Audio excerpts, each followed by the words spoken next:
ఏళ్ళు వచ్చాక మీ నాన్నగారి గురించి మీ అభిప్రాయం చెప్పమానండి. మా నాన్న గొప్పవాడగానే ఆయన కొన్ని విషయాలు తెలియవండి. ఎందుకంటే వీడికి ఒక గర్ల్ ఫ్రెండ్ వచ్చింది.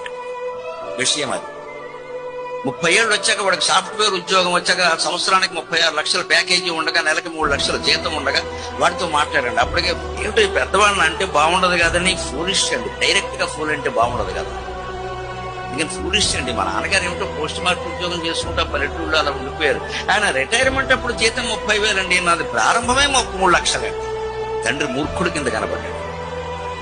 అదే 40 ఏళ్ళు వచ్చాక అదే కొడుకుని మీ నాన్నగారి గురించి నీ అభిప్రాయం ఏమిటి నన్ను ఏమంటాడు తెలుసా? పెద్దవాళ్ళు చెప్పారంటే ఊరికే చెప్తారు ఏంటంటే కొన్ని నిజాలు ఉంటాయంట. ఎందుకని వాడికి 2 పుట్టి కొట్టడం మొదలెట్టారు అంటే అర్థమైపోయింది.